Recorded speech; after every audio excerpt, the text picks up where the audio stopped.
Assalamualaikum warahmatullahi wabarakatuh. Perkenalkan, kami dari kelompok 4 ingin mempresentasikan hak dan kewajiban warga negara Indonesia. Sebelum itu, perkenalkan, nama saya Zahra Marani Putri dan kedua rekan saya bernama Vidya Salsabil Safa dan Nadia Puspita Maharani. Hak dan kewajiban. Hak merupakan kuasa untuk melakukan sesuatu hal yang selalu kita lakukan tanpa orang lain berhak untuk merampasnya. Kewajiban merupakan suatu hal yang wajib kita lakukan demi mendapatkan hak dan wewenang. Dapat disimpulkan bahwa hak dan kewajiban adalah segala sesuatu yang tidak dapat dipisahkan, namun dalam pemenuhannya harus seimbang. Apabila tidak seimbang, maka akan terjadi pertentangan. Definisi hukum menurut para ahli. Yang pertama ada Hans Kelsen. Hans Kelsen menjelaskan suatu perintah terhadap tingkah laku manusia. Hukum adalah kaidah primer yang menetapkan sanksi-sanksi. Yang kedua ada Van Kant yang menjelaskan keseluruhan aturan hidup yang bersifat memaksa untuk melindungi kepentingan manusia di dalam masyarakat. Yang ketiga ada Bellevuet. Bellevuet menjelaskan kaidah hukum yang berlaku di suatu masyarakat dan didasarkan atas kekuasaan yang ada di dalam masyarakat itu. Dari ketiga definisi tersebut dapat disimpulkan bahwa hukum adalah kaidah atau aturan yang dibuat oleh penguasa untuk melindungi kepentingan masyarakat dan agar terciptanya ketertiban. Hak dan kewajiban negara Indonesia dengan hukum. Di dalam hukum, pembahasan hak dan kewajiban merupakan hal yang esensial karena konflik-konflik dapat terjadi apabila seseorang tidak mengerti hak dan kewajibannya. Berikut ini adalah pengertian hak menurut para ahli. Yang pertama, menurut Van Apeldoorn. Van Apeldoorn menjelaskan kekuasaan atau wewenang yang oleh hukum diberikan kepada seseorang atau suatu badan hukum, dan yang terjadi tantangannya adalah kewajiban orang lain atau badan hukum lain untuk mengakui kekuasaan itu. Yang kedua adalah menurut Sajipto Raharjo, kekuasaan yang diberikan oleh hukum kepada seseorang yang dengan maksud untuk melindungi kepentingan seseorang. Carson membagi kewajiban menurut teori hukum ke dalam beberapa golongan. Yang pertama, kewajiban mutlak. Kewajiban mutlak berasal dari kekuasaan, dan kewajiban nisbi adalah kewajiban yang disertai dengan hak. Misalnya, kewajiban pemilik kendaraan membayar pajak sehingga berhak menggunakan fasilitas jalan raya yang dibuat oleh pemerintah. Yang kedua, kewajiban publik. Kewajiban publik misalnya mematuhi peraturan, dan kewajiban perdata. Misalnya kewajiban yang timbul akibat dari suatu perjanjian. Yang ketiga, kewajiban positif atau kewajiban yang menghendaki suatu perbuatan positif. Misalnya, kewajiban penjual untuk menyerahkan barang kepada pembeli. Dan kewajiban negatif, misalnya kewajiban seseorang untuk tidak mengambil hak orang lain. Dan kewajiban warga negara. Yang pertama, wujud hubungan antara warga negara dengan negara. Hubungan antara warga negara dengan negara secara umum berupa peranan atau role. Yang kedua, hak dan kewajiban warga negara Indonesia. Hak dan kewajiban warga negara Indonesia tercantum dalam pasal 27 sampai dengan pasal 34 Undang-Undang Dasar 1945. Warga negara Indonesia. Menurut Kamus Besar Bahasa Indonesia, warga negara adalah penduduk yang berasal dari negara tersebut atau bangsa berdasarkan keturunan, tempat ia lahir, dan sebagainya, yang mempunyai hak serta kewajiban sepenuhnya sebagai warga negara tersebut. Menurut Undang-Undang Dasar 1945 Pasal 26 Ayat 1, warga negara adalah orang-orang bangsa Indonesia asli dan orang-orang bangsa lain yang disahkan dengan undang-undang sebagai warga negara. Perbedaan penduduk dan warga negara.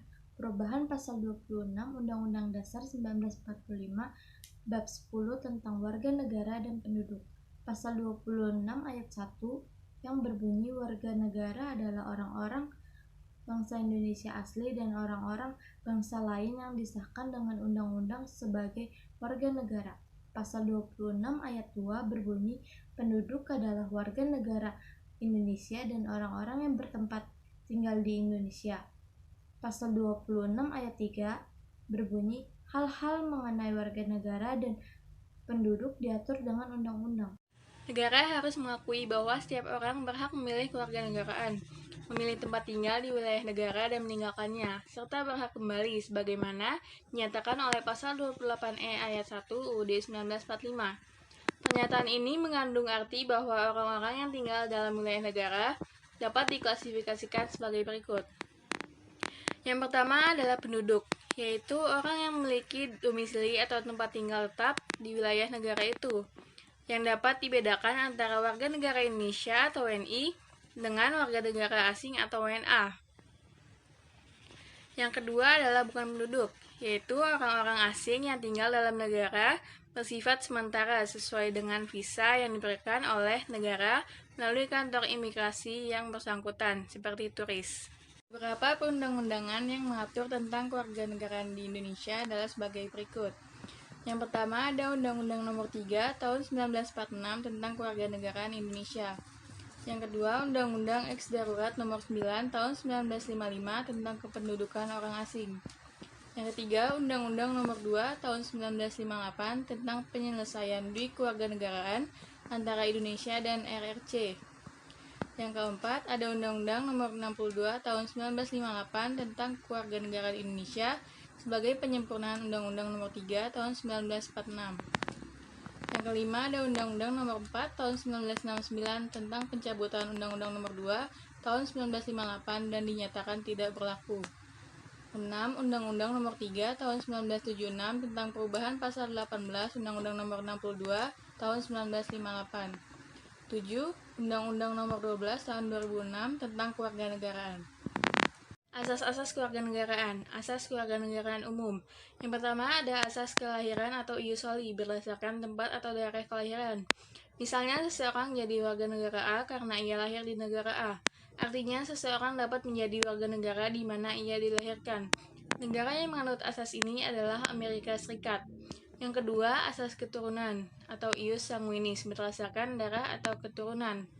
Misalnya seseorang lahir di negara Indonesia, tetapi kedua orang tuanya berkewarganegaraan asing, maka ia mendapatkan status kewarganegaraan dari orang tuanya. Yang ketiga, ada asas kewarganegaraan tunggal, yaitu hanya satu kewarganegaraan bagi setiap orang. Yang keempat, ada asas kewarganegaraan ganda terbatas, yaitu lebih dari satu warga negara. Namun, pada saat anak-anak mencapai umur 18 tahun, maka harus menentukan salah satu kewarganegaraannya. Asas kewarganegaraan khusus. Yang pertama ada asas kepentingan nasional. Peraturan kewarganegaraan mengutamakan kepentingan nasional Indonesia yang bertekad mempertahankan kedaulatannya sebagai negara kesatuan yang memiliki cita-cita dan tujuannya sendiri. Yang kedua ada asas perlindungan maksimum. Pemerintah wajib memberikan perlindungan penuh kepada setiap warga negara Indonesia dalam keadaan apapun, baik di dalam maupun di luar negeri. Yang ketiga, ada asas persamaan di dalam hukum dan pemerintah. Setiap warga negara Indonesia mendapatkan perlakuan yang sama dalam hukum dan pemerintahan. Yang keempat, ada asas kebenaran substantif. Prosedur kewarganegaraan seseorang tidak hanya bersifat administratif, tetapi juga disertai substansi dan syarat-syarat permohonan yang dapat dipertanggungjawabkan kebenarannya. Asas non-diskriminatif tidak membedakan perlakuan dalam segala hal ihwal yang berhubungan dengan warga negara atas dasar suku, ras, agama, golongan, jenis kelamin, serta harus menjamin, melindungi, dan memuliakan HAM pada umumnya dan hak warga negara pada khususnya. 6. Asas pengakuan dan penghormatan terhadap HAM. Segala hal ihwal yang berhubungan dengan warga negara harus menjamin, melindungi, dan memuliakan HAM pada umumnya dan hak warga negara pada khususnya. 7. Asas keterbukaan.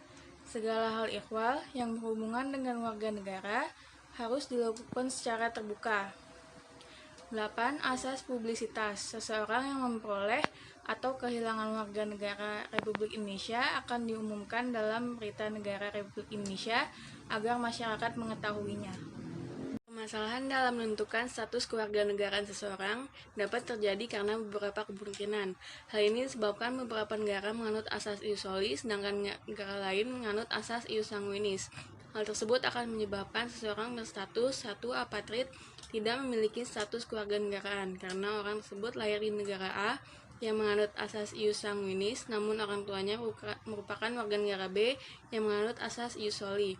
Kedua, bipatrid mempunyai dua status kewarganegaraan atau dwikewarganegaraan karena orang tersebut lahir di negara A yang menganut asas ius soli, sedangkan orang tuanya merupakan warga negara B yang menganut asas ius sanguinis.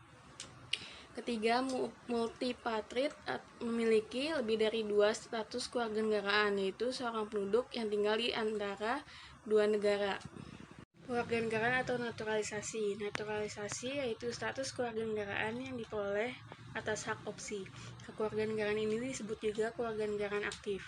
Seseorang juga dapat menggunakan hak repudiasi.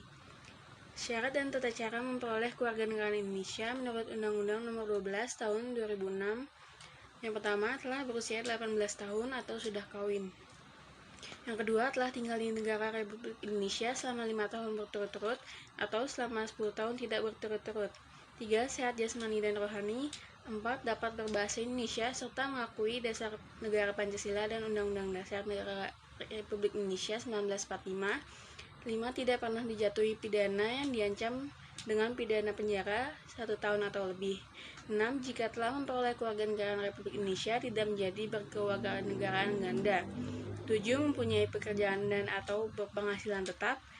8. Membayar uang kewarganegaraan ke kas negara. Akibat pewarganegaraan. 1. Setiap orang yang bukan warga negara Indonesia diperlakukan sebagai orang asing. 2. Kehilangan kewarganegaraan Republik Indonesia bagi suami atau istri yang terikat perkawinan sah tidak menyebabkan hilangnya status kewarganegaraan tersebut. 3. Anak yang belum berumur 18 tahun dan belum menikah yang mempunyai hubungan hukum kekeluargaan dengan ayahnya sebelum ayah itu memperoleh kewarganegaraan Republik Indonesia turut memperoleh kewarganegaraan Republik Indonesia. Keempat, seorang anak yang lahir dari perkawinan warga negara asing dengan warga negara Indonesia tanpa memandang kedudukan hukum ayahnya, baik sah maupun tidak, sebelum usia 18 tahun memiliki kewarganegaraan ganda. Setelah 18 tahun diharuskan memilih kewarganegaraannya. Yang kelima, anak yang lahir di wilayah negara Republik Indonesia yang saat lahir tidak jelas kedudukan orang tuanya atau tidak diketahui orang tuanya merupakan kewarganegaraan Republik Indonesia. Keenam, anak di bawah usia 5 tahun telah ditetapkan secara sah sebagai anak warga negara asing berdasarkan pengadilan, tetap diakui sebagai warga negara Indonesia juga. 7. Kehilangan kewarganegaraan Republik Indonesia bagi seorang ibu tidak dengan sendirinya berlaku terhadap anaknya yang tidak mempunyai hubungan hukum dengan ayahnya sampai anak itu berusia 18 tahun atau sudah menikah. 8. Kehilangan kewarganegaraan Republik Indonesia bagi seorang ayah tidak dengan sendirinya berlaku terhadap anaknya yang mempunyai hubungan hukum dengan ayahnya sampai anak itu berusia 18 tahun atau sudah menikah. 9. Kehilangan kewarganegaraan Republik Indonesia karena memperoleh kewarganegaraan lain bagi seorang ibu yang putus perkawinannya tidak dengan sendirinya berlaku terhadap anaknya sampai anak tersebut berusia 18 tahun atau sudah menikah. Hilangnya kewarganegaraan. 1. Memperoleh kewarganegaraan lain atas kemauannya sendiri. 2. Tidak menolak atau melepaskan kewarganegaraan lain yang bersangkutan sudah berusia 18 tahun, bertempat tinggal di luar negeri dan dengan dinyatakannya hilang kewarganegaraan Republik Indonesia. 3. Masuk dalam dinas tentara asing tanpa izin dari Presiden. 4. Masuk dalam dinas negara asing yang jabatannya dalam dinas di Indonesia sesuai dengan ketentuan perundang-undangan hanya dapat dijabat oleh warga negara Indonesia. 5. Mengangkat sumpah atau janji setia kepada negara asing atau bagian dari negara asing tersebut. 6. Turut serta dalam pemilihan sesuatu yang bersifat ketatanegaraan untuk negara asing, mempunyai paspor dari negara asing atau surat yang dapat diartikan sebagai tanda kewarganegaraan yang masih berlaku dari negara lain atas namanya. 7. Bertempat tinggal di wilayah negara Republik Indonesia selama 5 tahun terus-menerus bukan dalam rangka dinas negara, tanpa alasan yang sah dan dengan tidak menyatakan keinginan untuk tetap menjadi warga negara Indonesia sebelum jangka waktu 5 tahun itu berakhir. Hak warga negara Indonesia. Setiap warga negara berhak atas pekerjaan dan penghidupan yang layak bagi kemanusiaan. Pasal 27 ayat 2. Kedua, setiap orang berhak untuk hidup serta berhak mempertahankan hidup dan kehidupannya. Pasal 28A. Yang ketiga, setiap orang berhak membentuk keluarga dan melanjutkan keturunan melalui perkawinan yang sah. Pasal 28B ayat 1. 3. Setiap anak berhak atas kelangsungan hidup, tumbuh, dan berkembang. Pasal 28B ayat 2. 5. Hak untuk mengembangkan diri dan melalui pemenuhan kebutuhan dasarnya dan berhak mendapat pendidikan, ilmu pengetahuan dan teknologi, seni dan budaya demi meningkatkan kualitas hidupnya, demi kesejahteraan hidup manusia. Pasal 28C ayat 1. 6. Hak untuk memajukan dirinya dalam memperjuangkan haknya secara kolektif untuk membangun masyarakat, bangsa, dan negaranya. Pasal 28C ayat 2. 7. Hak atas pengakuan, jaminan, perlindungan, dan kepastian hukum yang adil serta perlakuan yang sama di depan hukum. Pasal 28D ayat 1. Hak dan kewajiban warga negara berdasarkan Sila Pancasila. 1. Hak dan kewajiban warga negara berdasarkan Sila ke-1 Pancasila. A. Kita berhak memeluk agama dan kepercayaan sesuai dengan pilihan dan keyakinan kita masing-masing. B. Kita berhak beribadah sesuai dengan agama dan kepercayaan yang kita pilih. 2. Hak dan kewajiban warga negara berdasarkan Sila kedua Pancasila. A. Kita berhak mendapatkan keadilan di mata hukum. B. Kita berhak mendapatkan kehidupan yang layak dan diperlakukan secara adil di masyarakat. 3. Hak dan kewajiban warga negara berdasarkan Sila ketiga Pancasila. Dalam sila ini kita memiliki hak dan kewajiban sebagai warga negara, yaitu kita berhak ikut serta dalam bela negara. 4. Hak dan kewajiban warga negara berdasarkan Sila keempat Pancasila. A. Hak mengeluarkan pendapat baik secara tertulis maupun lisan. B. Hak memperoleh kesempatan yang sama dalam pemerintahan, misalnya menduduki kursi jabatan di pemerintahan. C. Mengutamakan musyawarah dengan mempertimbangkan kehendak peserta musyawarah dalam mengambil keputusan untuk kepentingan bersama. D. Ikut serta dalam memberikan suara dalam pemilihan umum sebagai pelaksanaan hak dalam bidang politik. 5. Hak dan kewajiban warga negara berdasarkan Sila kelima Pancasila. A. Kita berhak mendapat pengayoman dari orang lain dari pemerintah. B. Kita berhak mendapatkan kesejahteraan di berbagai hal. C. Kita wajib mengikuti kegiatan gotong royong di masyarakat. Kewajiban warga negara Indonesia. A. Pasal 27 ayat 1 UUD Negara Republik Indonesia 1945 berbunyi, segala warga negara bersamaan kedudukannya di dalam hukum dan pemerintahan wajib menjunjung hukum dan pemerintahan itu dengan tidak ada kecualinya. B. Pasal 27 ayat 3 UUD NRI 1945 menyatakan setiap warga negara berhak dan wajib ikut serta dalam upaya pembelaan negara. C. Pasal 28J ayat 1 mengatakan setiap orang wajib menghormati hak asasi manusia orang lain. D. Pasal 28J ayat 2 menyatakan dalam menjalankan hak dan kebebasannya, setiap orang wajib tunduk kepada pembatasan yang ditetapkan dengan undang-undang dengan maksud untuk menjamin pengakuan serta penghormatan atas hak kebebasan orang lain dan untuk memenuhi tuntutan yang adil sesuai dengan pertimbangan moral, nilai-nilai agama, keamanan, dan ketertiban umum dalam suatu masyarakat demokratis. E. Pasal 30 ayat 1 UUD NRI 1945 menyatakan tiap-tiap warga negara berhak dan wajib ikut serta dalam usaha pertahanan dan keamanan negara. Hak dan kewajiban negara atau pemerintah Republik Indonesia.